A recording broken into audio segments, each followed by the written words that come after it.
তারা যেন এই সুখ স্বপ্নের আমি দান করেন, আমরা সেই দোয়া করছি। আমাদেরকে আমাদের কথায় ওনাদের পরিবারকে সান্ত্বনা দেওয়ার কোনো ভাষা নেই, সেই ভাষা আল্লাহর কাছে আছে। আল্লাহ এই তাদের পরিবারকে যেন রহমতের চাদরে ঢাকে দেয়, এই পরিবারটাকে যেন পরিবারের মধ্যে যেন ন্যাক দৃষ্টিতে দান করেন। ভালোবাসা মানুষের মধ্যে আমরা ভালোবাসাটাকে শিখতে করতে পারছি। সে আমাদের অনুপ্রেরণা। সম্মানিত উপস্থিতি, আসলে আমরা তার জন্য অনুপ্রেরণা নিয়ে পাশাপাশি তার জন্য দোয়া করা, তার আব্বাকে সান্ত্বনা দেওয়া কিন্তু আমাদের কিছু করার দোয়ার জন্য মূলত অনুষ্ঠান। আমরা দোয়া করি আল্লাহ রাব্বুল আলামিন তাকে পরিবারকে এখানে ধৈর্য ধারণ করার জন্য। সম্মানিত ভাইয়ের আপনারা শুনেছেন যে শেখ ইসলামী আন্দোলন বাংলাদেশ জামাত ইসলামীর সাথে শুরু করেছে। অল্প সময়ের মধ্যে সে জামাত ইসলামের মধ্যে আসছিল, অল্প সময়ের মধ্যে জামাত ইসলামের নেতাকর্মীদের মধ্যে সে একটা চাঞ্চল্য সৃষ্টি করেছে। যার কাছে ফোন দিয়ে বলতাম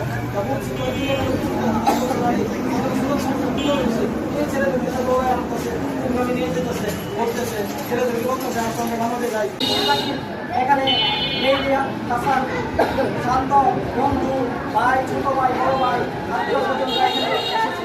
আমি আপনাদের কাছে বলতে চাই মেহেদী হাসান ইমন ইসলামী আন্দোলন বুঝে ইসলামকে বিজয় করার জন্য তার জীবনের শেষ নিঃশ্বাস পর্যন্ত চেষ্টা করে গেছেন এবং চেয়েছেন যে এই সমাজে ইনসাফপূর্ণ একটা সমাজ প্রতিষ্ঠা হোক, এই দেশে কোরআনের আইন প্রতিষ্ঠা হোক। এটার জন্য মেহেদী হাসান ইমন সারা জীবন স্বপ্ন দেখে গেছে এবং এই স্বপ্ন নিয়ে সে অত্যন্ত পরিশ্রম করে গেছে এই সংগঠনের জন্য। সংগঠনের ডাকে দিন নেই রাত নেই, বাংলাদেশ জামাত ইসলামের ডাকে যখন যেখানে তাকে ডাক দেওয়া হতো সেখানে সে লাভবাহী করে হারিয়ে বাংলাদেশ জামাত ইসলামী সেই কোরআনের আন্দোলন করে, সেই কোরআনের আন্দোলনকে এগিয়ে নেওয়ার জন্য, কোরআনের সমাজ প্রতিষ্ঠা করার জন্য, কোরআনের রাষ্ট্র প্রতিষ্ঠা করার জন্য মেহেদী হাসান শান্ত সারা জীবন স্বপ্ন দেখে যে কাজ করে গেছেন। জামাত ইসলাম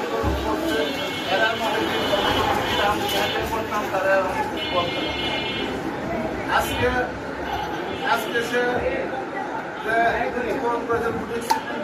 আমি ছিলাম। আজকে আপনাদের এই ভালোবাসা দেখে এবং আমার ছেলে ভালো হয়ে গেছে, এই হিসেবে আপনাদের সাথে একাগ্রতা ঘোষণা করে বাকি জীবন আমি আপনাদের পাশে থাকবো এই আশা করতে। আলহামদুলিল্লাহ।